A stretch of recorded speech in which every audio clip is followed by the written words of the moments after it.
Bonjour à toutes et à tous. Merci de la fidélité au programme de la télévision nationale. Nous sommes plus que déterminés pour vous servir à travers la lucarne de la RTG au compte de votre émission Génite sur Coloma. Après un week-end reposant, on se retrouve une fois encore, on renoue avec les activités quotidiennes et professionnelles, pourquoi pas administratives, si vous nous regardez, quelles que soient vos occupations et quel que soit votre domaine d'intervention. Une fois encore, merci de passer un agréable moment en compagnie de nos programmes. Aujourd'hui, comme sujet central, c'est autour d'un ouvrage. L'ouvrage qui s'intitule « Général Mamadi Doumbouya, un patriote engagé ».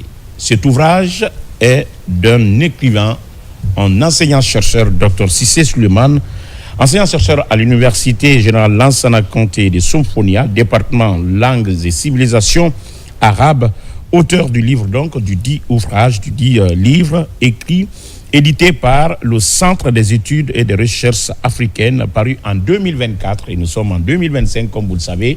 Il est donc fin déterminé à vulgariser, n'est-ce pas, cet ouvrage sur l'ensemble du territoire national. On parlera tout de suite avec lui. Mais comme vous le savez, l'actualité ne passe jamais inaperçue à travers l'émission. Et d'ailleurs, les lundis et mardis, comme vous le savez, les chroniqueurs sont à l'affût de tout ce qui se passe. Et nous allons donc faire référence au communiqué du ministère du Travail et de la Fonction publique relatif à l'interdiction et de la circulation des véhicules administratifs à des aires non autorisées. Et on va donc également parler 2 milliards, plus de 2 milliards sont annoncés dans le cadre de l'amélioration des infrastructures sportives dans notre pays. Comme vous le savez, le déficit est donc connu de tous. On a souvent en parlé. Mais la volonté politique de l'État ne manque pas. À l'heure de la refondation, toutes les préoccupations sont prises en compte. On va donc analyser également cet élément en attendant d'autres sujets non inscrits. Ce lundi encore, pour votre bonheur, et mes téléspectateurs, si vous êtes des nôtres. Aboubacar Junior, aujourd'hui un tout petit peu timide. Cela ne veut pas dire qu'il a sa langue dans sa poche. Ouais, Ismaël. Salam alaikum. Bonjour à tous. Et bonjour à notre invité, docteur. Bonjour. Et bonjour à Daouda Taban, le revenant. Bonjour, après le tour du monde. Le missionnaire éternel. Après le tour du monde, il est venu avec beaucoup d'informations à travers le monde. Oui, absolument. Au grand frère Mohamed III et à tous nos parents. Un petit conseil, soyons bons. Tant que tu peux faire du bien, il faut le faire. Oui. Et surtout, il ne faut pas construire ton émergence sur la souffrance des autres. Oui, sur le centre des autres. Et ce qui est fort aujourd'hui peut être faible demain. Soyons vigilants. Merci beaucoup. Ouais. Docteur, bonjour. Bonjour. Merci d'avoir accepté notre invitation parce que c'est quand même moi qui vous ai obligé d'être là aujourd'hui. Il s'agit bien sûr de parler de cet ouvrage quand même. Oui. Ça, j'avais pris connaissance il y a un peu longtemps.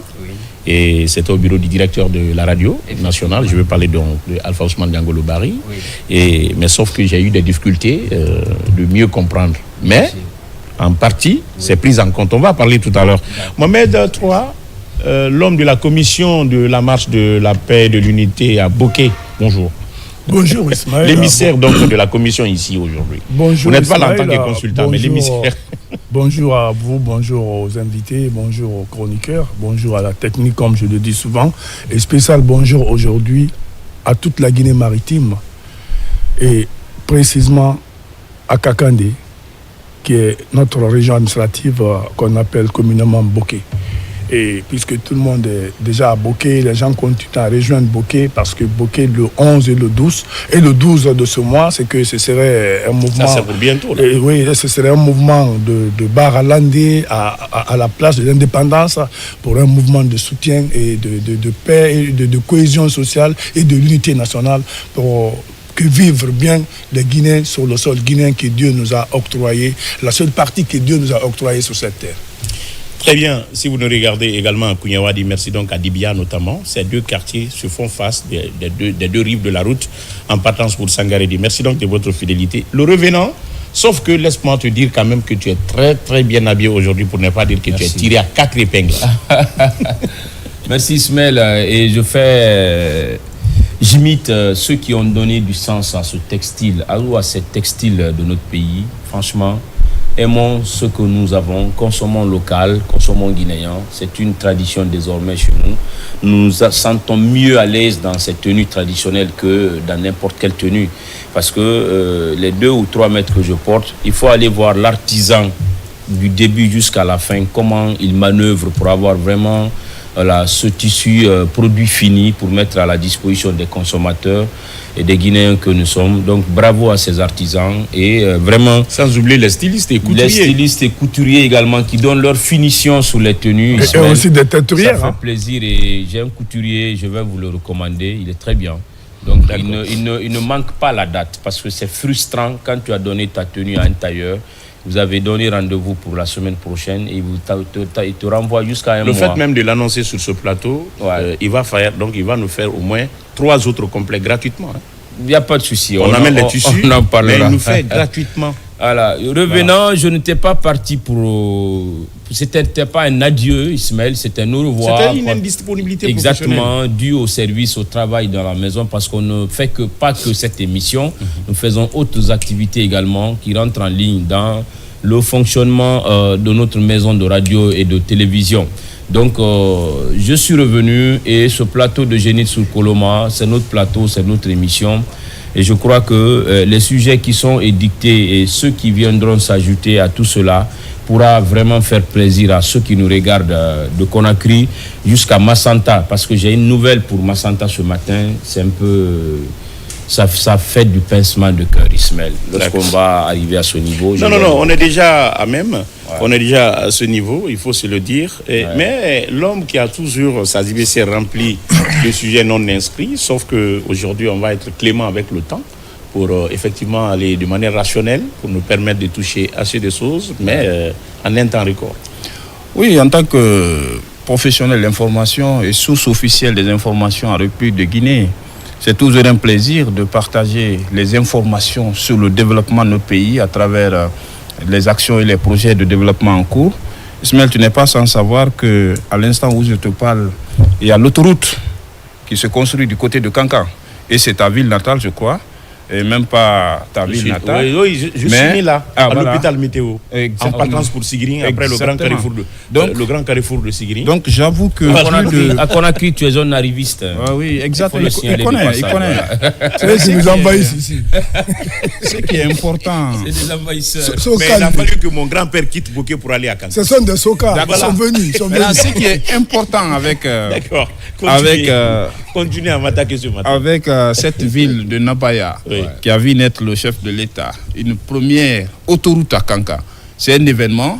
Et aujourd'hui, Ismaël, les travaux vont pas de géant, ça il faut le reconnaître. Et grâce à la vision du chef de l'État, que nos capitales régionales ont tendance à avoir ces autoroutes qui fait partie de l'innovation de l'équipe du CNRD. Et Ismaël, il faut saluer cela. Et au niveau de kilomètre 5 pour la ville de Dubreka, et vous savez, la ville de Dubreka m'a vu naître aussi, une ville hospitalière. C'est d'abord d'ailleurs, la capitale devrait être, mais puisque les gros bateaux ne pouvaient pas accoster, c'est pourquoi on a envoyé la capitale à Conakry. On a poussé un peu alors, devant. la capitale de la Basse-Côte, il faut le dire ainsi, est aujourd'hui en train d'avoir le goudron. On a toujours vu ici depuis 20 ans, 15 ans, 10 ans, on n'a pas pu faire l'autoroute entre kilomètre 5 et la ville de Dubreka. 5 km seulement. 5 kilos. Ismaël, c'était un véritable calvaire pour les usagers, pour les populations de Dubreka. Je parle sous le contrôle de Mohamed Max, qui nous regarde quelque part du côté de Dubreka, notre consultant des jeudis. Mais Ismaël, je veux juste te dire que quand vous allez aujourd'hui à Dubreka, l'espoir renaît chez les populations avec ces projets innovants, d'accord. En parlant de ça, Daouda Taban vient aussi de Dubreka sur la nationale numéro 3, c'est-à-dire autoroute qui doit quitter n'est-ce pas, Conakry pour aller à Dubreka, même si ça va être une route payante comme le pont unique de Tanene. Alors tous ces projets de développement, je parle de la route nationale numéro 3, parce que vous n'êtes pas sans savoir que cette route est une route d'intégration économique, la sous-région, qui va traverser la préfecture de Bokeh, dont Mohamed III vient d'annoncer les couleurs de soutien du président de la République dans cette zone spéciale économique. Vous n'êtes pas sans savoir qu'avant l'arrivée du CNRD, malgré les potentialités minières de la région de Bokeh, il n'y avait pas de route, il n'y avait pas de courant, il faut le dire ainsi. Mais aujourd'hui, Bokeh a le courant 24 heures sur 24. La ville de Bokeh est en train d'être bitumée. Il y a des déviations vers Sangaredi qui sont déjà terminées. Et le stade régional de Bokeh doit refaire sa reconstruction, avoir une pelouse synthétique.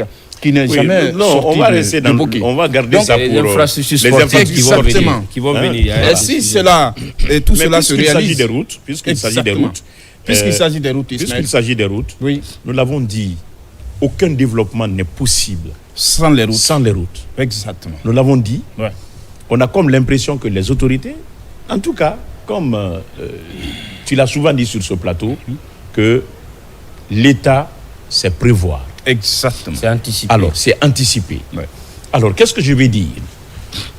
Cette semaine ou la semaine dernière, le ministre secrétaire général à la présidence, le général Amara Kamara, a procédé à la signature des contrats de construction des routes. Ouais.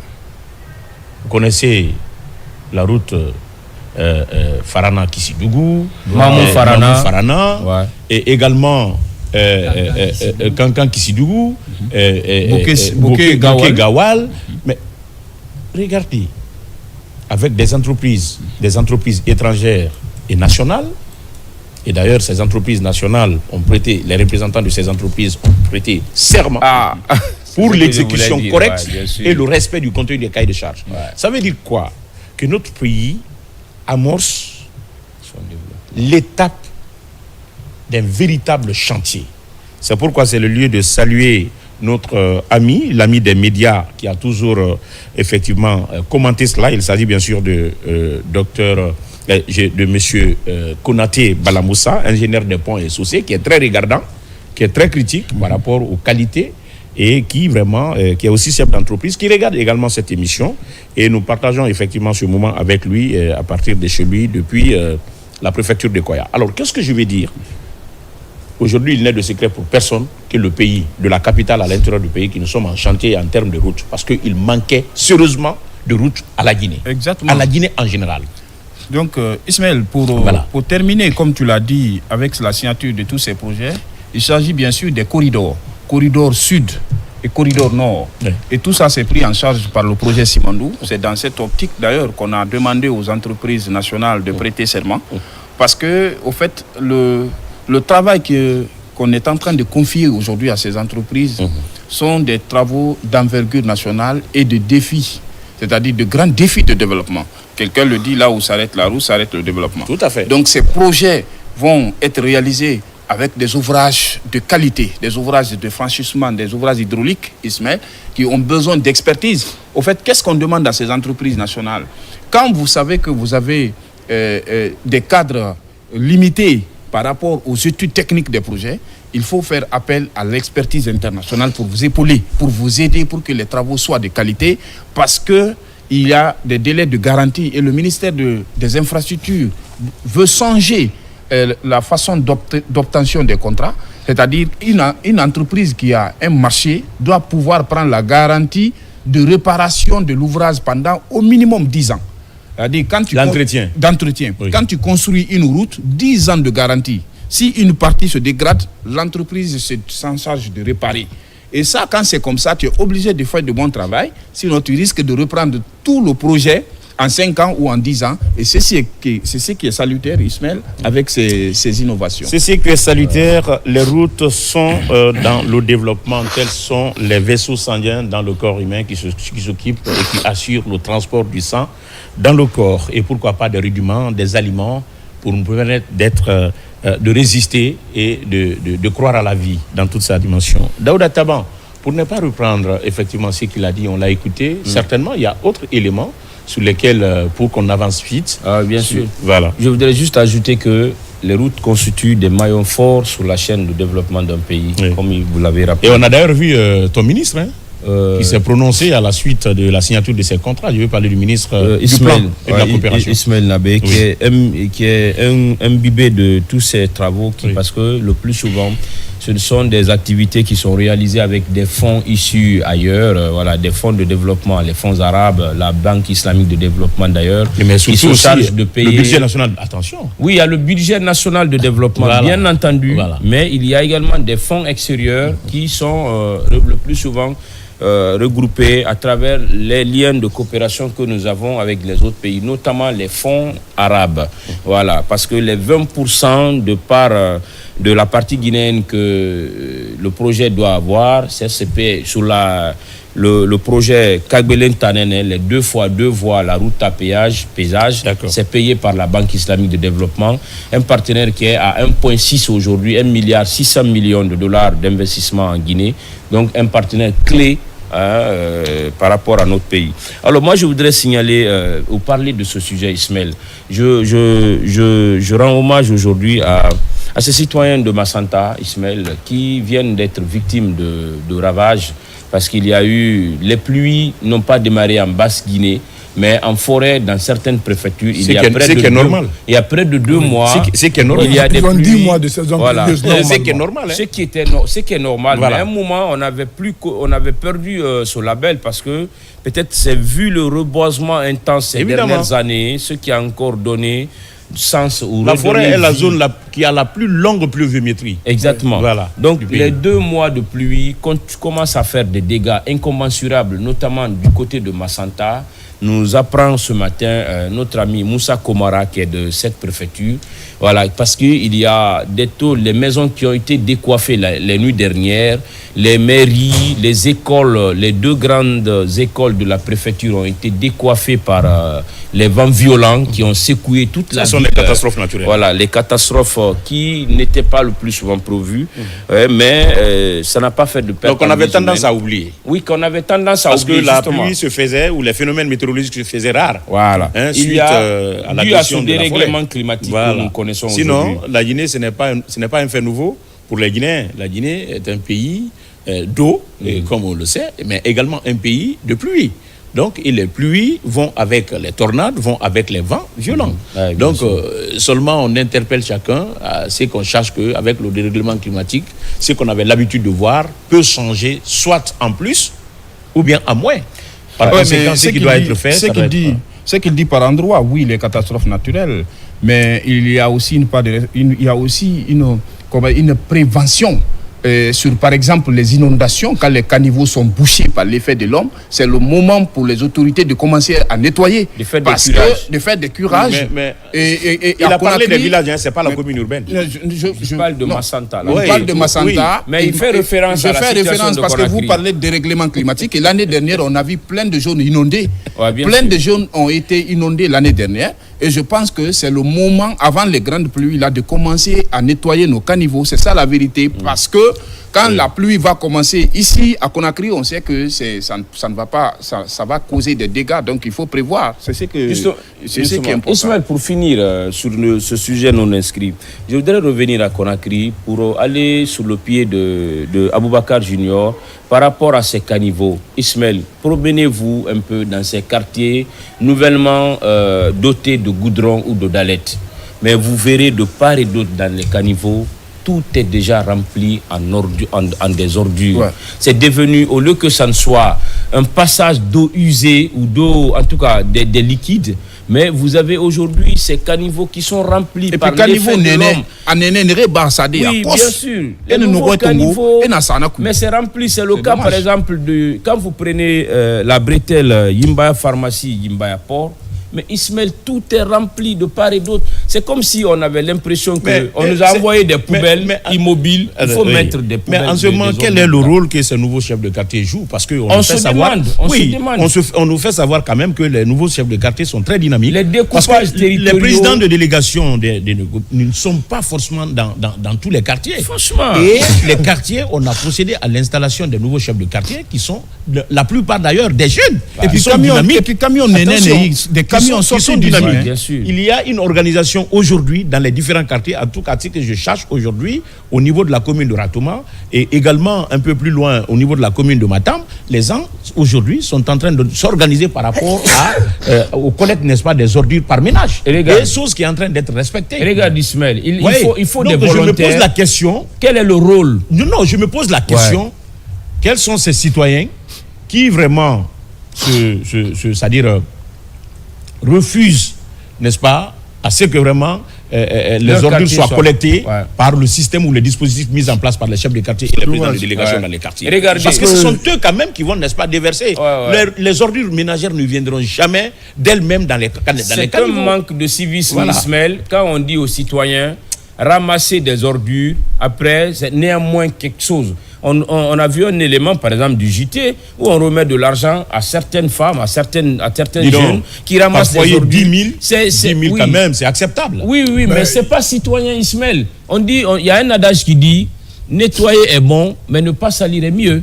Donc pourquoi nous salissons notre environnement? Pourquoi nous prenons que les chefs de quartier se fassent accompagner par les chefs secteurs et les chefs carrés, que vraiment, parce que c'est un peu ça, les quartiers sont tellement organisés de telle sorte qu'on n'a pas vraiment besoin vraiment de se casser la tête pour ça. Chaque carré, dans les quartiers, chaque carré a quand même un responsable qui connaît tous les concessionnaires, les familles. Donc, les sensibiliser de bouche à oreille, franchement, leur expliquer les bien fondés de l'hygiène publique, c'est la moindre des choses quand même. Tu ne verras pas un chef secteur ou un chef de quartier. Tu peux faire 2 mois sans lui voir, même devant chez toi, pour venir savoir qu'est-ce qui se passe. Même les eaux usées qui sortent de ces villes-là. Les jeunes chefs de quartier ont un défi à relever. Les jeunes chefs de quartier ont un défi à relever. Si par le passé, c'était vraiment des personnes âgées, le plus souvent, qui passaient la plupart du temps dans les mosquées, parce qu'ils étaient effectivement au service de la religion, le plus souvent que d'être actifs dans le quartier. Et c'est pourquoi, avec la refondation, plusieurs jeunes ont été quand même nommés à ces postes-là pour pouvoir quand même implémenter la vision de la refondation dans nos quartiers, dans nos dernières maisons, n'est-ce pas, du quartier. Moi, je pense que les chefs de quartier devraient quand même être très actifs et s'employer également dans ce cadre-là. Et ce qui est sûr, il faut gérer autrement. Nous voulons des responsables de résultats. Des responsables de résultats. Si tu peux occuper une responsabilité que tu ne peux pas faire de résultats, non, si un chef de quartier ne peut pas, que les présidents de délégation essaient de remonter au niveau du gouvernorat, et que les citoyens remontent au niveau, effectivement, de nos mairies, et que la mairie remonte effectivement au niveau du gouvernorat. Il est là, c'est pour qu'il ait un impact positif sur l'environnement, sur la vie des citoyens. S'il ne peut pas, qu'on trouve quelqu'un d'autre, il n'est pas le seul citoyen du quartier. Alors, moi, je voulais juste appuyer un peu sur l'idée que Taban vient d'avancer. Mais ce qui est grave, c'est-à-dire, moi, je prends l'exemple sur la commune de Ratoma. La commune de Ratoma, ils ont flashé totalement. Pourquoi ils ont flashé? Je le dis, je sais de quoi je suis en train de parler. Le maire, ou en tout cas la délégation spéciale de la commune de Ratoma a enlevé le bac à ordures au niveau des points de regroupement. Le regroupement. Et aujourd'hui, ce bac à ordures n'existe plus et les citoyens continuent à mettre les ordures au niveau des rues, à terre, au niveau des roues. Évidemment. Les gens, ils le mettent. Pourquoi? Parce qu'ils sont venus sensibiliser des populations en faisant comprendre qu'il y a les PME qui doivent ramasser ces ordures. Ces PME n'existent pas, ou ces PME ne sont pas suffisantes pour pouvoir satisfaire le besoin des populations. Vous savez que Ratoma, c'est l'une des plus grandes communes. C'est que la demande est supérieure, au moins mise à la disposition. Au moins mise à la disposition. Sinon, moi, là où je suis quand même, vraiment, les choses se font régulièrement. Moi, je suis équipé ici. Oui. Aujourd'hui, il n'y a plus de bac à ordures et les gens continuent à mettre les ordures. Et les camions, le peu de camions qui ramassent des ordures ne sortent pas si ça part avant 10, ils sortent vers 10h, 11h.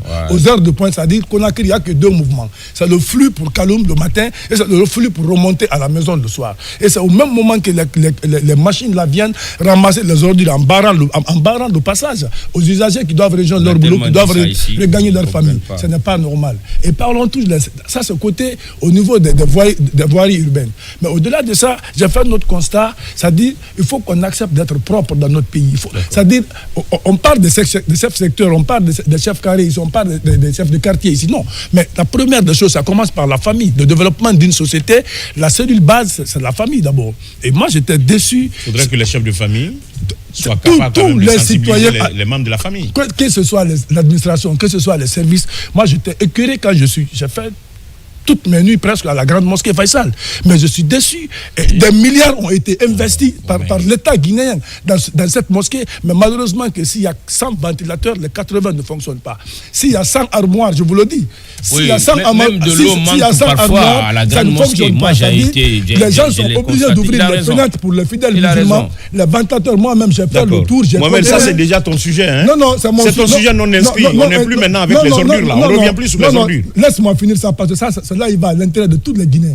Les armoires ne fonctionnent pas à 100%. Peut-être il n'y a que 10%. Les ventilateurs, la même chose. Non, et mais ce qui fait mal, les toiles d'araignée à l'intérieur de la mosquée. Et la mosquée Faisal, les gens accusent souvent le premier imam ou les imams. Ils n'ont rien à foutre dedans. Il y a l'administrateur, il y a une administration au niveau de la grande mosquée qui relève. Laissez-moi partir. Il y a une administration qui gère la grande mosquée, qui a son bureau là-bas, qui gère, et le centre islamique et la grande mosquée qui relève du département en charge des affaires religieuses. Ouais. Mais c'est honteux de voir une jolie mosquée comme ça, appréciée en Afrique, avec une toile d'araignée Faisal. Jolie mosquée de façade alors. Mon ami, allez voir la toile d'araignée. Si vraiment tous ces problèmes-là y existent. Écoutez, les sachets d'eau par-ci et là, les toilettes qu'on a fait là, les robinets ne répondent plus, les portes ne se ferment plus. La mosquée, à l'intérieur, vous avez des toiles d'araignée partout. Et puis, les ventilateurs, je vous dis, s'il y a 100, les 80 ne fonctionnent pas. Après, il s'allait contrôler maintenant. Et l'administrateur de la grande Merci Mohamed. Merci Mohamed. On va donc quitter les nuages. On va quitter les nuages. Ou bien on va quitter les fumées de la décharge de Dar Salam. Parce que tout est ordure là. On va revenir sur ce plateau et de passage. Merci. L'administration de la grande mosquée Faisal de Conakry, c'est juste un signal. C'est un signal qu'on vous envoie. Est-ce qu'il est informé de ça? Et on vous interpelle. Non. On vous interpelle à redoubler d'efforts. Nous le savons quand même que vous faites mieux, mais il faut redoubler l'effort pour que vraiment ce patrimoine soit. Les reporters vont y descendre pour constater. Alors, on va donc revenir. C'est ce que j'aurais souhaité le plus souvent, que quand il s'agit de la télé, quand on doit dénoncer un élément ou quand on doit vraiment parler d'un élément, que ça soit illustré par les images, c'est extrêmement important. Et cela quand même devrait être valable désormais. Nos sujets non inscrits, il y a certains qu'on ne peut pas illustrer en images, mais d'autres quand même, par contre, on peut quand même les illustrer. Faisons un effort pour permettre à vraiment à ces gestionnaires de montrer deux fois les manquements. Peut-être que vous allez voir, l'administration est là, il y a quand même un coordinateur qui se charge de l'hygiène, qui est là à tout moment et qui demande les consommables, ainsi de suite. Mais il faut quand même avoir le temps quand même pour son boulot aussi. Avoir le temps pour son boulot, c'est de assurer le suivi. Il faut quand même suivre, quelle que soit la confiance que vous placez vraiment à vos collaborateurs. Il n'est pas exclu, n'est-ce pas, de ne pas venir le soir. Le suivi est obligatoire. Alors, c'est par rapport à cette décision du ministère du Travail et de la Fonction publique par rapport à la circulation ou à l'utilisation des véhicules administratifs à des heures non autorisées. C'est-à-dire, on va donc en parler tout à l'heure, mais il y a également plus de 2 milliards qui sont annoncés, qui sont débloqués pour effectivement l'amélioration des infrastructures. Mais je parlais de ce sujet et je demande à la réalisation effectivement de zoomer la page, la couverture de cet ouvrage. La couverture de cet ouvrage, il s'agit bien sûr d'un ouvrage consacré à un homme, à la vision d'un homme et aux actions d'un homme. Il s'agit bien sûr du général Mamadi Doumbouya, un patriote engagé. Vous l'avez vu, voilà. C'est d'un enseignant-chercheur.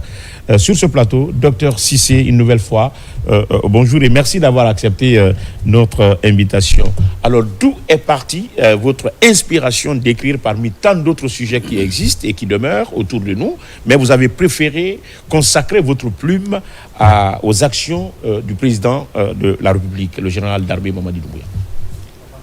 Pourquoi ce choix parmi tant d'autres sujets? Voilà. Merci beaucoup. Oui. Monsieur Ismaël et Monsieur Junior, que je l'apprécie chaque fois que je le vois dans l'émission Zénith. Et le douanier aussi qui se trouve à côté. Oui. Sauf seulement que... Moi, vous ne me connaissez pas. Bon. C'est un éminent voyageur. Voilà, comme avec beaucoup de voyages là, oui. Je ne me suis pas beaucoup rappelé. Et aussi, comme Junior aussi vous coince parfois. C'est le catalyseur. Dès que vous faites quelque chose, non, lui reste dans sa position et continue. Il est statique. Donc, je l'ai bien remarqué pour ça. Au fait, après, salam alaikum. C'est lui qui me trouble l'eau ici. Oui. Ouais. Disons tout le monde. Nous tous qui le suivons, parfois ça devient comme ça. Voilà, mais après, des charges extérieures. Oui. D'accord, allez-y. Après, salam alaikum wa rahmatullahi wa barakatuh à tout le monde. Ici, je suis vraiment heureux d'être avec vous aujourd'hui. Oui. Je viens de la classe. Lorsque M. Ismaël m'a appelé, m'a signalé pour dire que je dois venir. Il dit, est-ce que je n'avais pas besoin d'une préparation avant de venir? Il dit non. c'est une opportunité, tu ne dois pas refuser, viens. Il dit, ah ok. Après le cours, j'ai essayé de mettre la bouchée d'eau pour être là. Un bout avec les étudiants, oui. Et je les ai demandé permission de venir, que j'ai une émission, et tous, j'espère qu'ils vont suivre l'émission aussi aujourd'hui, d'une manière très très spéciale pour eux. Oui. Donc, je vais commencer. Je viens de noter des phrases ici, tout de suite là. Junior a dit que pas de développement sans des routes. Donc, par là, je peux aussi dire que pas de civilisation sans l'écriture.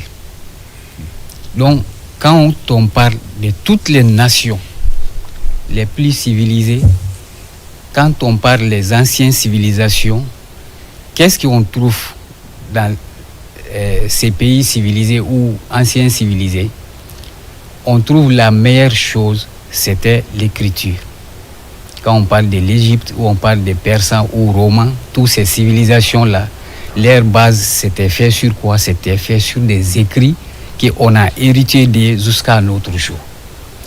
Et comme, quand on parle aussi de l'histoire d'un pays, tout le monde sait que l'histoire n'est pas seulement les faits du passé. Mais l'histoire commence par le passé et par la présence et aussi essayer d'observer l'avenir.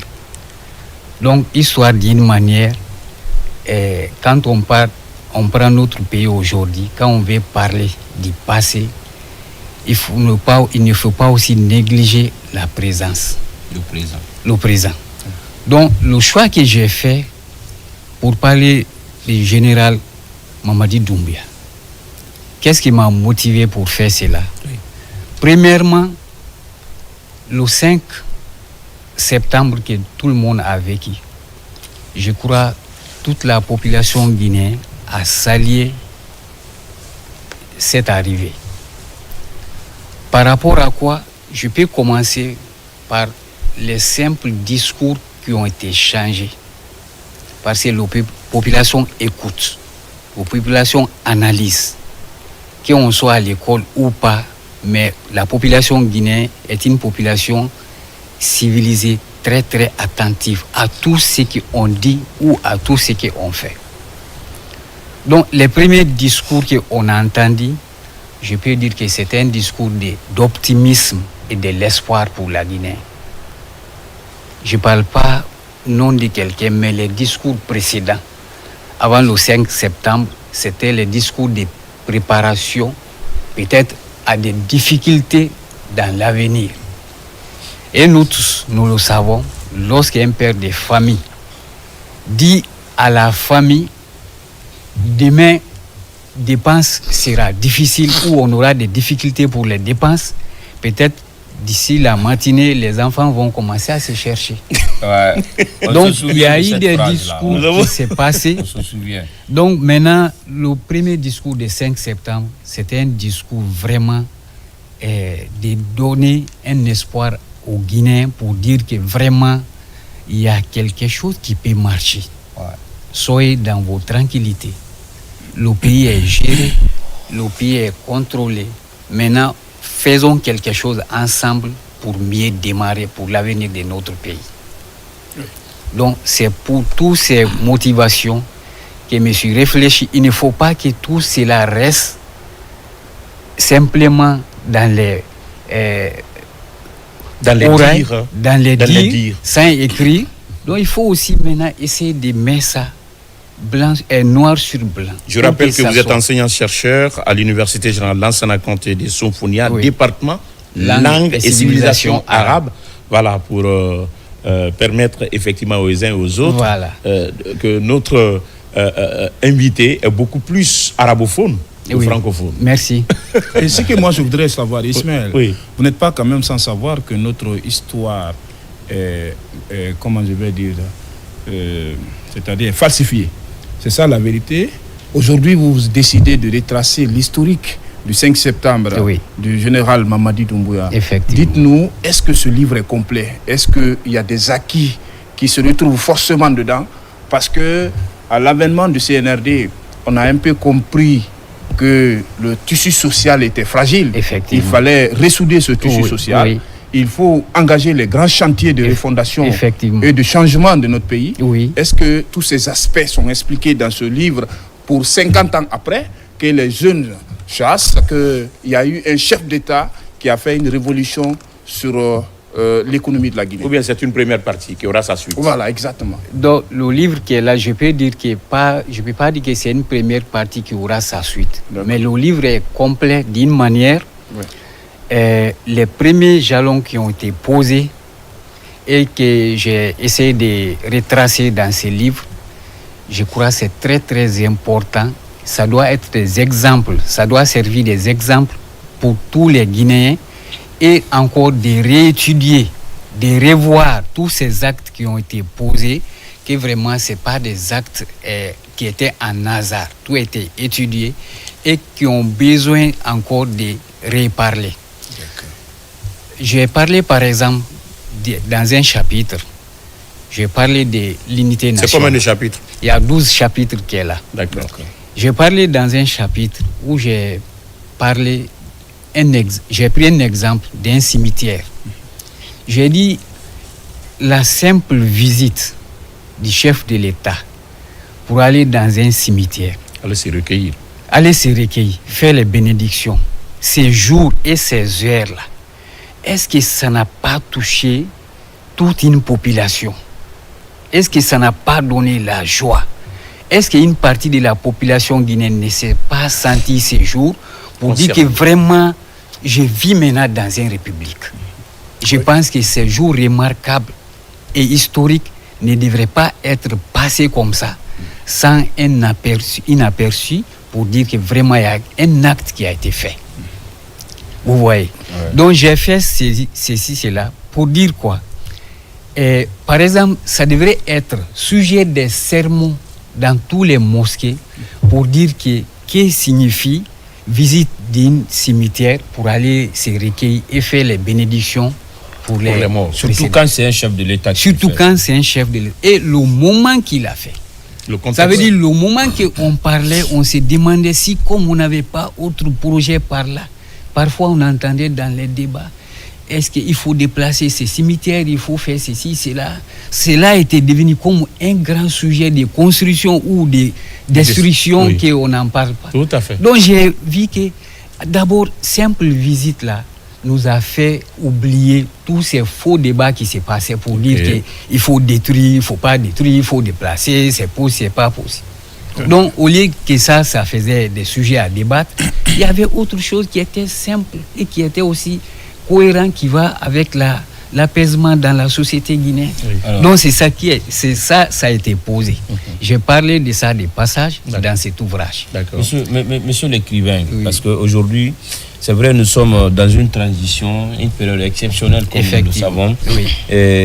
Il parle de complet, parce que les activités ou les actes apposés par le président de la République et tout son gouvernement ne sont pas bien sûr. arrêtés. Voilà. C'est pourquoi il dit que le livre n'est pas complet. Moi, ma question est de savoir, parce que tout ce qui, le plus souvent, font des actes en faveur du chef de l'État, surtout écrire sur ces actes lui-même, on te qualifie de propagandeur de propagandiste. Merci pour le mot. Ce français, il est délinquant parfois. Heureusement, c'est pas ta langue maternelle. Qu'est-ce que vous avez ressenti autour de vous quand vous avez écrit? Parce qu'on a vu le reportage à la télé, il y avait trop de mouvements, trop d'engouement. Bien sûr. Vous avez fait beaucoup d'invitations. On va revenir là-dessus. Alors, dites-nous, quels étaient les mots et les phrases qui vous venaient autour de vous? Il a écrit parce qu'il veut se faire aimer par le président. Quelle a été votre réponse si telle phrase a été dite, par exemple? Oui, bien sûr. OK. Avant d'arriver à peut-être ce que les gens peuvent imaginer ou pas, j'aimerais parler sur quelque chose. Quand je dis, par exemple, l'ouvrage est complet, cela ne veut pas dire que les travaux, les projets sont complets. Je peux dire qu'aujourd'hui, quand on prend un seul ministère, les développements et les autres situations qui sont dans un ministère, les projets et les réalisations, pour un seul ministère, ça peut faire objet d'un livre, d'un ouvrage. Je suis d'accord, bien sûr. Donc, ce qui veut dire que l'ouvrage n'est que nous sommes dans les débuts. Mais comme ce que j'ai remarqué dans mes études et dans mes analyses à chaque fois, lorsqu'on parle par exemple les premiers 100 jours d'un gouvernement ou bien d'un président, dans les autres pays où on s'occupe beaucoup, s'intéresse beaucoup à l'écriture, les premiers 100 jours, ça doit faire l'objet des ouvrages, des livres, des écrivains, des interviews. Parfois, les écrivains même, c'est eux qui répondent par rapport à tout ce qui s'est passé dans les premiers 100 jours d'un État. Donc, je me suis dit, c'est comme un frère qui m'a dit, pourquoi tu es pressé? Ça, c'est trop pressé d'abord pour faire déjà un ouvrage sur un président. Je lui ai dit non, c'est le contraire. Ça, c'est sorti tardivement. Parce que attendre 10 mois, 1 an, c'est-à-dire pour écrire sur un président, il dit ça ne fait que retarder. Il dit j'ai retardé, c'est le contraire. Je devrais faire ça avant. Mais maintenant, quand j'ai mis ça en chose, à l'effectif, donc je dois être encouragé. Et par rapport à ce que le frère a signalé, ça finit pas. Par exemple, j'ai beaucoup d'amis qui, quand je les ai présentés le travail, ils ont tout fait pour m'aider, pour me mettre en contact avec plusieurs choses.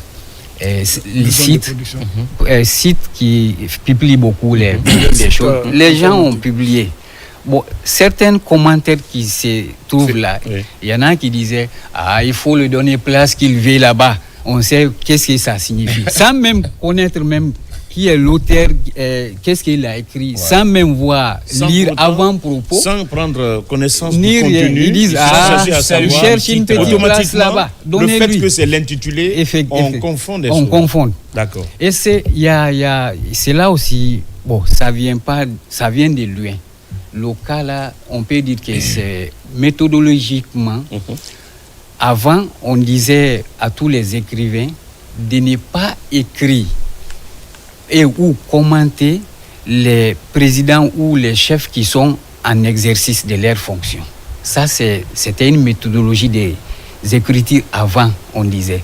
Mais maintenant, avec l'évolution des études méthodologiques, on a trouvé qu'on peut écrire non seulement à ceux qui exercent aujourd'hui leurs fonctions, on peut écrire pendant leur exercice là. Pourquoi c'est important d'écrire même pendant leur exercice? Il ne faut pas tout rencontrer dans le passé. S'il y a quelque chose à encourager aujourd'hui, il faut dire à l'exécutif, vraiment, le chemin est bon. On peut continuer sur ça. Quand ils voient ça, vraiment, ça trouve... Ceux qui sont aussi à l'entour, ils vont dire que il y a des choses qui n'est pas à minimiser. Parce que là, ça ne passe pas inaperçu. Voilà. Les gens sont à l'affût, les gens regardent, les gens considèrent. C'est pourquoi toujours tous les écrivains, ça dit, avant de clôturer, ils disent quelque chose. Ça veut dire, voici mes suggestions, voici mes conseils, voici tel. Donc, tout ça là, quand on fait au moment de l'exercice de quelque chose, donc, ça nous donne des leçons, des grands sujets à débattre, à approfondir encore. C'est-à-dire le chemin qui est là, il faut approfondir comment il faut continuer, comment il faut faire attention et tout cela. Très bien. Vous me rappelez d'un sujet, d'une phrase qui nous avait été posée lors d'une évaluation par un de nos professeurs de français qui disait « L'écrivain, en situation dans son époque ». Ça veut dire, c'est pour corroborer un peu avec ce que vous dites, effectivement, il ne faut pas attendre. Après, pour aller quand même se ressourcer, aller prendre d'autres vestiges, d'autres sources d'inspiration, écrire sur le passé en tant que passé. Mais vu que nous sommes dans le présent, on a besoin de vivre effectivement son présent. Et vivre son présent, c'est analyser ce qui nous entoure, c'est analyser les faits, les activités et les mouvements des uns et des autres. Bien sûr. Donc, mettre ça dans un document, un ouvrage, un roman, c'est pour permettre à d'autres d'avoir effectivement un autre regard de ce qui se passe pour eux de manière inaperçue. Parce que l'écrivain, quelque part, c'est quelqu'un qui se soustrait de la société, il observe, et contemple, et puis il traite sur le sujet pour pouvoir permettre à ceux-là même qui appartiennent à cette société. Voilà. Alors, dites-nous, nous sommes dans un pays francophone, même si vous évoluez au département langue arabe et civilisation et langue arabe, vous avez préféré écrire, développer, même s'il y a un petit résumé, parce que moi je me dis que, vu le volume et le nombre de chapitres effectivement que comporte l'ouvrage, et le résumé mais un peu insignifiant en termes d'explication par rapport au développement. Pour tout ce qui a été développé dans le livre. Voilà. Oui, Ismaël, c'est un livre bilingue. Oui, non, c'est en arabe carrément, mais... En arabe carrément. Il y a une résumé un peu résumé. C'est un peu résumé. L'idée maîtresse de l'ouvrage, c'est en arabe. Ok. C'est en arabe. Je comprends. Est-ce que vous avez écrit pour vos étudiants et ceux qui ont évolué dans les écoles arabophones ou dans les écoles bilingues? Parce que le gouvernement, la langue de travail, c'est le français. C'est le français, oui. Pourquoi avez-vous préféré cette écriture? Voilà, ça, par rapport à ça, je peux vous dire que c'est un peu historique. Quand on prend l'histoire de la Guinée, première histoire guinéenne qui a été écrite, c'était écrit en arabe. Les conventions, les accords que nos grands-pères faisaient, les Samori Touré et autres là, avec les Français qui ils se combattaient un peu, tous ces accords et autres là, c'était fait en arabe. Donc ça, les colons. Oui, quand les colons sont arrivés, avec les résistants, nos parents écrivaient tout en arabe, tout s'est passé en arabe. Maintenant, ça c'est l'historique. Maintenant, aujourd'hui, pourquoi j'ai écrit ça en arabe? Pas simplement pour dire que ça c'est pour mes étudiants qui lisent en arabe, mais je vais vous signaler qu'il y a une couche sociale qui sont nombreux et qui sont influents, qui lisent en arabe. Et je peux même dire qu'ils ne lisent qu'en arabe, plupart d'eux. Ce sont les grands imams dans les mosquées, les directeurs qui ont fondé les écoles franco-arabes, qui sont de Conakry jusqu'au dernier village de Yomo et autres. Ceux-ci-là n'ont pas encore des documents qui peut les faire comprendre qu'est-ce qui se passe dans l'État. Où est l'État? Où est le président? Qui il est? Qu'est-ce qu'il fait? Quels sont ses discours? Nous, on a le temps aujourd'hui pour regarder les télés et autres, là, on comprend tout ce qui se dit. Mais maintenant, nos parents, imams et autres qui sont loin, ou bien qui sont même proches, mais en même temps qui vivent dans la société et qui dirigent même la société. Parce qu'à chaque jour, on a un baptême, à chaque jour, il y a un cas de décès, à chaque jour, il y a un autre cas de mariage, cas de social. Et les imams participent en tout. Tous ces imams-là qui participent et qui disent aux gens, qui font des sermons d'apaisement, ne sortez pas, ne faites pas ceci, cela. Si ceux-ci-là n'ont pas quelque chose dans leurs mains qui les fait comprendre vraiment qu'est-ce qui se passe alentour et quelle est la relation entre l'État et ses populations, s'ils ne sont pas au courant, ils auront quoi à dire dans les sermons? Je suis d'accord. Peut-être c'est pour répéter toujours, craignez Dieu, faites les prières et autres. Oui, mais il faut dire quelque chose aussi par rapport à la société. Mais est-ce que si vous avez la possibilité, parce que quand même éditer un ouvrage demande quand même, ça coûte les yeux de la tête, hein, bien sûr, ça demande beaucoup d'argent. Oui. Et quand je vois d'ailleurs la qualité de la couverture, déjà c'est du ouf. Parce que ce n'est pas du n'importe quel papier qui est utilisé, et le portrait également qui l'accompagne. Si vous avez la possibilité de transcrire ça entièrement en français, vous avez les moyens aujourd'hui de le faire. Est-ce que vous allez le faire avec si les moyens nous permettent, je suis prêt à faire ça et m'engager pour que encore tout le monde soit bénéficiaire. Est-ce que dans un premier temps, vous avez eu des difficultés dans l'élaboration de cet ouvrage? J'ai eu beaucoup de difficultés. Lesquelles? Parce que d'abord, par exemple, la semaine dernière, j'ai distribué 200 exemplaires à mes étudiants. Donc, gratuitement, à mes frais, parce que pour le moment... Est-ce que le président est en copie, la présidence est en copie de cet ouvrage? Je ne pense pas. On a essayé de faire des démarches, mais je crois... Vous n'avez pas eu accès? Je n'ai pas eu l'accès, c'est ce que je peux dire. Mais quand même, le général le palais mon médecin qui a un livre ici qui est recevoir quand même. Bien sûr. Hein, le secrétaire général... Ou le protocole d'État. Voilà, peut vous recevoir avec vraiment cet ouvrage. Quand même, nous sommes à l'attente. Honorer le président en l'octroyant quelques exemplaires. C'est notre souhait. C'est notre souhait. Ou surtout de faire quelque chose aussi pour que plupart des imams qui font le sermon, que c'est procure d'un exemplaire. Que toutes les mosquées, effectivement. Les mosquées nationales et les écoles franco-arabes. Et les écoles franco-arabes. Les mosquées nationales ont un seul contenu en termes de sermon les vendredis. Effectivement. Maintenant, peut-être non, les informations. Oui, les informations liées à l'actualité, au développement socio-économique. Effectivement. Maintenant, c'est que par exemple, j'ai quelque chose à parler. Quand on parle de la krief là, islamiquement, c'est quelque chose qui est recommandé. Oui. Hein? Oui. Donc, une première fois, si on a quelque chose comme vous avez parlé de krief ici? Bien sûr, bien sûr. Okay. Ça dit, une fois maintenant, on parle de krief. C'est toi qui as le livre, mais on a jamais... Mais je ne suis pas arabophone. Il va lui le résumer après. Résumer la situation guinéenne donc, depuis le 5 jusqu'à maintenant dans un livre écrit en arabe. Les grandes actions. Quand on a le krief, demandez à chaque imam, est-ce que ça dit en islam, histoire de l'islam, histoire des califes et autres là, est-ce qu'il y avait quelque chose qu'on appelait krief? Quand il est traduit, ils vont dire oui, bien sûr, ça existe et ça nous manque. Maintenant, et que si on a parlé de ça, ça ne doit pas faire un sujet de sermon, ça doit faire un sujet de sermon.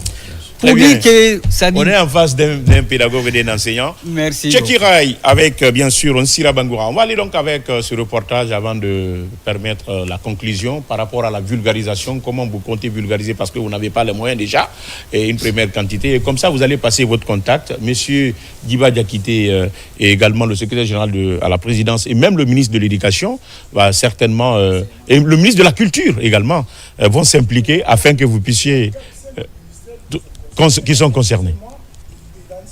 À l'université Lansana Conté, qui relève du ministère de l'Innovation et de l'Enseignement supérieur, de la recherche scientifique, il est chercheur en même temps. Oui. Ça concerne son département, il y a des arabophones là-bas. Oui. Vous avez l'enseignement pré-universitaire, qui aussi, on a des lycées, des collèges qui sont franco-arabes. Oui. Ce département est concerné parce que ça concerne ses élèves. Et au-delà de ça, il y a le ministère en charge de la culture qui aussi est concerné parce que l'écriture vient de la littérature, c'est la culture. Tout à fait, il y a la Bibliothèque nationale. Ça concerne. Et au moins, ces 3 ministres doivent doit ouvrir la porte à ce monsieur pour qu'on puisse déposer ce livre et expliquer son contenu pour pouvoir vulgariser, présenter au président de la République. Pourquoi je dis cela? Je finis là, M. Cissé. Pourquoi je dis cela? Parce que, imaginez-vous que tous les 100 jours des activités d'un responsable, il y a un résumé qui est fait, il y a une rencontre. Lui, il a pu faire en 3 ans ce que Mamadi a fait. En principe, dans les pays bien organisés, bien développés, on le fait non seulement le livre est adapté en audiovisuel, c'est-à-dire on fait un film documentaire qui peut être à la portée aussi des autres personnes qui n'ont pas la chance d'aller à l'école, mais qui peuvent regarder dans différentes langues vernaculaires pour mieux comprendre. Merci. Deuxième point, je finis rapidement. Le dernier point, ce livre, pour ceux qui ne peuvent pas lire en français, il l'a dit tout de suite, les imams, nos érudits dans les confins, et qui sont écoutés, qui sont acceptés, qui sont aimés et qui sont leaders d'opinion. Quand eux ils lisent ça, ils vont se rendre compte comment évolue ce pays depuis le 5 septembre jusqu'à là où nous sommes. Et pour finir complètement, le livre n'est pas fini. Le monsieur a écrit du début à maintenant. Au fil de la société évolue, c'est que sa plume continue à œuvrer à des nuits, à des heures aussi tardives de la nuit pour pouvoir continuer à sortir autre chose au fur et à mesure. Mohamed, je sais que c'est au monde, je sais que Mohamed adore ça. On va donc suivre ce reportage de Djabi Abakar, qui était donc à cette cérémonie de remise de l'ouvrage aux étudiants de l'université Sonfonia. Les acquis du chef de l'État, général Mamadi Doumbouya, continuent d'être célébrés de plusieurs façons en Guinée. Une conviction que Dr Souleymane Cissé matérialise à travers son ouvrage intitulé Général Mamadi Doumbouya, un patriote engagé. Ce livre d'une 100aine de pages est distribué dans une atmosphère de convivialité. L'ouvrage retrace le parcours de l'homme du 5 septembre, autrement appelé le Lion Noir dans le roman Dramous de Camara Laye. Pourquoi le thème un patriote engagé, ça veut dire que le général est arrivé à un moment où tout était bloqué. Même les simples discours, mais lorsqu'ils ont fait leur apparition, tout le monde a compris que maintenant il y a quelque chose qui change. Et aussi j'ai essayé de prouver dans ces livres qu'il y a des pays qui ont eu leur développement par la grâce des militaires, comme le cas de Ghana, où le colonel Jerry John Rawlins a pu développer son pays et faire l'un des meilleurs pays démocratiques en Afrique. Cet ouvrage comporte 12 chapitres qui magnifient toutes les réalisations à l'actif du général Mamadi Doumbouya. Dr Souleymane Cissé met en évidence le bravoure de l'homme tout en invitant les amoureux de la lecture à y jeter un coup d'œil pour mieux connaître les réformes engagées en Guinée depuis le 5 septembre 2021. Je dis Dieu merci par rapport à ce que Dr Souleymane Cissé a fait. Le nom qui a été dédié au Monsieur le Président de la République, les contenus dans les documents, c'est important pour nous les arabophones en République de Guinée et c'est bon aussi pour la République. J'interpelle tout le monde de ne pas rester dans l'indifférence parce qu'au moins on voit des choses, on voit des routes, on voit beaucoup de choses autour de nous. C'est notre patrie. Écrit en arabe et traduit en français, cette œuvre littéraire vise à immortaliser l'homme du 5 septembre 2021. À travers cette distribution, cet enseignant-chercheur de l'Université générale Lansana Conté de Somphonia s'engage à soutenir à tout bout de champ les actions du chef de l'État, général Mamadi Doumbouya. Une manière pour lui de contribuer au développement socio-économique du pays. Les acquis.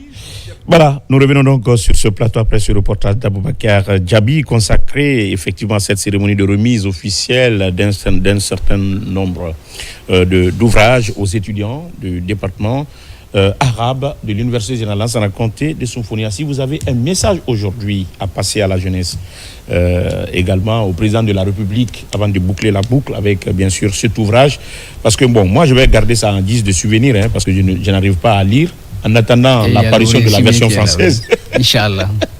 Alors, qu'est-ce que vous avez comme message à l'endroit? Et vous allez passer votre contact pour permettre au secrétaire général de la présidence de vous appeler et afin de déposer le lot de la présidence. Inch'Allah, merci beaucoup. Message que j'ai à parler, c'est d'encourager et de demander à nos confrères qui savent écrire de prendre leurs responsabilités pour réécrire l'histoire de ces pays. Objectivement. Ouais.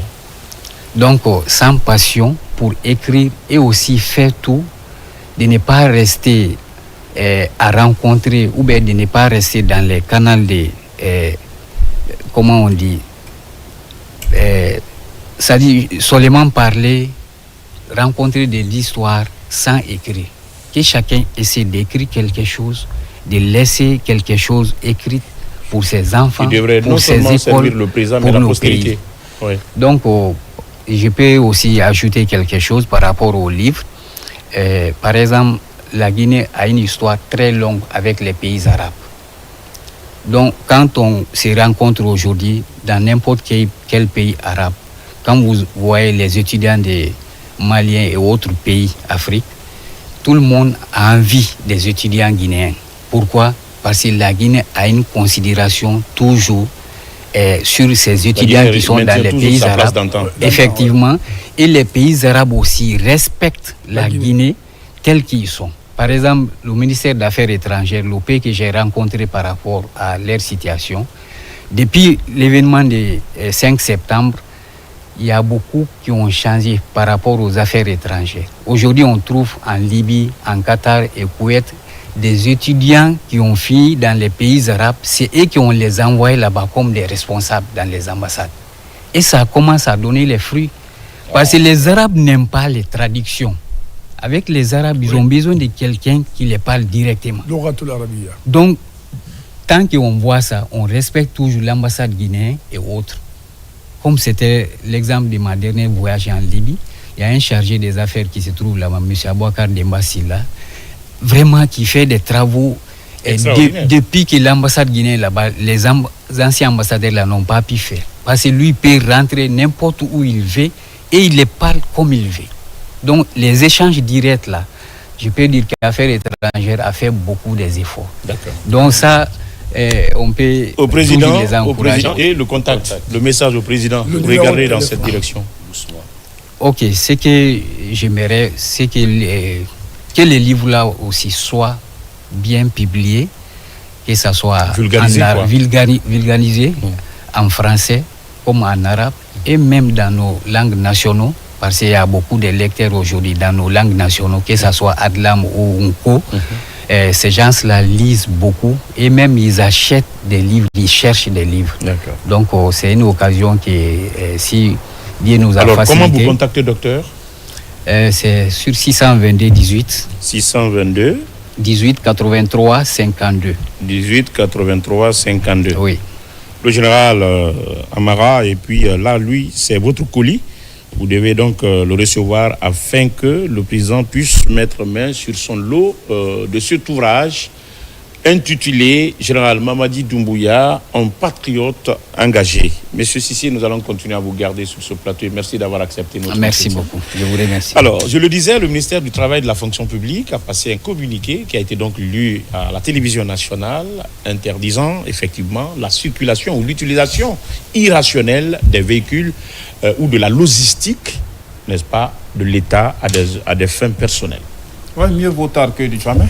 La décision devrait venir depuis. Parce que quand même, il faut le constater que dans un passé récent ici, on a vu les mariages dans les véhicules administratifs. Alors un commis de l'État, c'est quand tu es dans l'exercice de tes fonctions, quand tu travailles pour la population, le véhicule qui détient un ministre, c'est le véhicule de tous les Guinéens, de Kassa à Yomou. Tu ne l'utilises que quand tu travailles pour les Guinéens. Quand tu es dans tes fins personnelles, tu dois garer la voiture du peuple. C'est de ça il est question. Donc là, c'est une politique d'austérité, l'économie de nos ressources, parce que le carburant que tu gaspilles les week-ends, quand la voiture tombe en panne, il faut qu'on dépanne, tout ça, c'est l'argent. C'est comme toi, Ismaël, quand tu as un chauffeur à la maison, c'est quand tu as des missions qu'il sort ta voiture. Quand tu n'as pas de mission pour ton chauffeur, il ne prend pas la voiture pour aller se promener, pour gaspiller tes pièces et puis gaspiller ton carburant. Donc, cette décision est salutaire. Ça y va dans l'intérêt de préserver nos biens de l'État. Même la table, là, c'est écrit quelque part, bien de l'État. Quand tu n'es pas en émission, tu ne dois pas venir faire ta réunion sur ça. Donc, ce qui est sûr, aujourd'hui, il faut... Mais le plateau n'est pas un lieu de réunion, quand même. Non, c'est un dit, parce que... Non, mais ça veut tout il ne faut pas se simplement... moquer quand même de nous. Non, c'est toi qui réchauffe sa machine. Non, il ne faut pas qu'il se moque de nous. C'est toi qui réchauffe sa machine. Non, il doit trouver les termes appropriés. C'est un exemple. C'est un exemple. Il doit trouver les termes appropriés. C'est un exemple. Non, justement. cet exemple est inapproprié. D'accord. Maintenant, c'est qu'il faut encore saluer. Vous savez, généralement, quand on prend des décisions, généralement, c'est comme un feu de paille. Ça vient allumer la cité d'un moment, ça s'éteint d'un coup. Il faut qu'on veille sur l'application de ce communiqué. Parce que... Mais on a invité des autorités par rapport à, c'est-à-dire au suivi. Oui, c'est ce que je dis. Il faut qu'on tel que le ministère de la Sécurité et de la Protection civile, à travers la police routière. Et il faut surtout éviter des spéculations. Ouais. Parce que lorsqu'un ministre est en mission, par exemple, lorsque des hauts commis de l'État sont en mission et que les dimanches, par exemple, c'est leur arrivée après les missions ou leur sortie, il ne faut pas penser qu'il y a un document. Il y a un document qui veut justement dire que la hiérarchie est informée de la sortie. Il ne faut pas que... Et le communiqué a été clair là-dessus. Exactement. Il ne faut pas que les gens pensent que ça ne roule pas les week-ends. Non, ce n'est pas ça. Voilà. Ça roule les week-ends quand il est question des missions officielles. Tout à fait. Et ça aussi, ça a été dit le dans communiqué a été très clair là-dessus. Et donc, félicitations à monsieur le ministre de la fonction publique qui est en train de faire des efforts pour... la modernisation de l'administration. Ismaël, au-delà même des véhicules administratifs, quand tu trouves quelqu'un qui a un salaire de 10 millions ou de 5 millions dans un véhicule de 400 millions, il doit donner des explications dans les pays qui se respectent. Je pense que ce n'est pas seulement... Ça peut être un don. Non, mais c'est ce que je dis. Il explique si c'est un don. Ça peut être un don. Il explique ça seulement. Ça peut être une économie. Il faut qu'il chasse... Ça peut être à crédit. Il faut qu'il dise... Comment il a eu. On n'a pas dit de lui retirer sa voiture, on n'a pas dit que c'est un délit, mais la personne doit nous dire comment il a eu. Tu ne peux pas être payé à 3 millions un enseignant et tu te retrouves dans une voiture de 400 millions. C'est pas normal. Quand tu en as, tu dois donner des explications. Junior, oui, merci beaucoup d'avoir rappelé. Et d'ailleurs, à la base, c'est une économiste. Je n'ai pas dit comment il a eu. J'ai dit quand il donne des explications. Si tu as pris dans ta plantation à Tabal là-bas, tu dois nous dire j'ai pris dans ma plantation. Point barre. Ma plantation va commencer à donner. Exactement. D'accord, on n'est pas encore arrivé là. Ouais. On n'est pas encore arrivé là. Moi, par rapport à ces VA, Ismaël, mais je voudrais rappeler à mon oncle, à Junior, que ce n'est pas une première décision. Le jour où on va l'affecter un véhicule administratif, je vais voir comment je garde le week-end. Allez-y. Okay. Ce n'est pas une première décision que le gouvernement vient de prendre. Souvenez-vous qu'il y a eu cette question d'une dame qui a été surprise dans un véhicule VA, dans un port qui transportait les fagots de bois pour une cérémonie à domicile. Elle a aussitôt été limogée de ses fonctions. Oui. Alors, qu'est-ce qu'il faut retenir? C'est pour dire quand même que cette question relance un peu. C'est une question qui relance un peu le débat sur la gestion de la chose publique, Ismaël. Parce que quand on vous a confié une entité, on vous a confié un objet, Junior l'a rappelé, sur tous les biens, c'est écrit bien de l'État. Après les inventaires au début, normalement, quand tu n'es plus au poste, on doit revenir pour encore faire un... Il y a une comptabilité matière. Oui, justement. Voilà. Dans chaque entité, même à la direction générale de la RTG, il y a un responsable chargé des matériels. Oui. On doit savoir les 3 ou 5 chaises qui sont dans ton bureau, est-ce qu'elles sont l'émanation de la RTG ou bien ce sont tes propres frères qui les ont achetées. Donc nous devons vraiment être regardants, chacun de nous, parce que quand un matériel manque, le fonctionnement d'une chaîne, ça peut retarder un peu parce que ce maillon ne fonctionne pas. Quelqu'un l'a utilisé à ses propres fins parce qu'il a voulu le faire sans sanction derrière. Il ne faut pas que cette loi soit interrompue, que ça soit un feu de paille comme l'a rappelé Junior. Il faut que nos véhicules, nos bâtiments, il y a des gens aujourd'hui à la cité Donka qui ne sont jamais sortis depuis des années. Il y en a qui sont dans les cités, on dit cité administrative de telle, cité administrative de telle. Mais vous verrez que le monsieur, il a fait de cette maison sa propre construction, il ne quitte plus, il n'est plus en fonction. Donc il faut que la chose... On parle des véhicules là. Oui, on parle de la même chose. Mais on parle de la chose publique. On parle de la chose publique. On est en train de parler d'un communiqué qui est précis. Parlons dans ce sens-là. Ok, mais ça peut donner chance à d'autres sujets d'être évoqués, Ismaël. Il faut que nous sachions... Le bic que tu m'as remis, c'est pour la rédaction. Et après la rédaction, je dois déposer ça. Je ne dois pas rentrer avec à la maison. C'est ce que nous devons avoir comme culture. Merci beaucoup. Voilà. Pour ajouter un peu, c'est-à-dire on dit voiture administrative ou voiture pour l'entreprise publique, parce que quand on dit voiture administrative, on a 2 catégories. Oui, il y a les VA, il y a les EP. Oui. Et les EP appartiennent souvent aux sociétés mixtes qui sont reliées à l'État, mais aussi avec des trucs utilisation publique. Oui. Et on sait que le travail en Guinée, c'est de 8h à 16h30. Voire 17h maximum. Junior a évoqué quelque chose de très important. Il peut y avoir des missions qui peuvent vous faire voyager. Mais ces missions, c'est qu'ils doivent être munis par des ordres de mission qui leur autorisent, qu'ils doivent sortir pour telle durée. Tout a été défini. Non, en Guinée, ça n'est pas dire qu'il y a un problème. Depuis 54, depuis 58, on ne fait que lire les discours ici.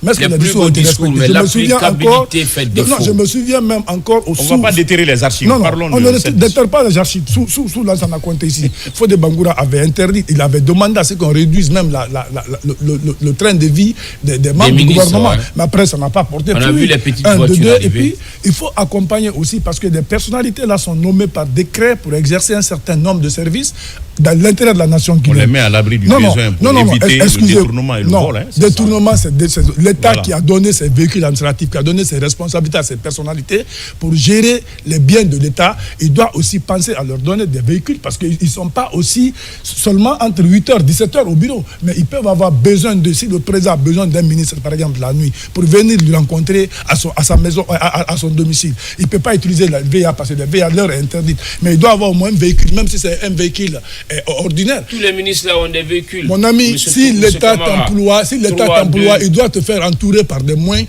qu'il te faut pour que chaque fois que besoin se manifestera, que tu puisses répondre aux besoins et aux exigences de ces besoins. Ça sera une charge supplémentaire. Non, c'est pas une charge supplémentaire. Non, il n'y a pas de charge supplémentaire dans ça. Les VA vont à 8h au bureau, ils quittent à 17h. Au cas où il y a urgence la nuit, comment ces gens-là peuvent se déplacer pour rejoindre là où il y a l'urgence? C'est très important. Quand tu défends les ministres? Non, je ne défends pas les ministres, c'est un droit que je réclame. Je ne défends pas les ministres, il n'y a pas que des ministres, il y a le directeur, il y a le directeur, il y a le secrétaire général, il y a le chef de cabinet. Il n'y a pas que les ministres. Moi, je garde ma voiture. Je ne suis pas un ministre ou un directeur ou un chef de cabinet, mais j'ai un véhicule VA. Je rentre à la maison à 17h et qu'il y a une urgence pour une mission la nuit là, ou peut-être pour être à la présence ou chez le Premier ministre, et que le Premier ministre a besoin de moi, il m'appelle. Je ne peux pas utiliser ma VA.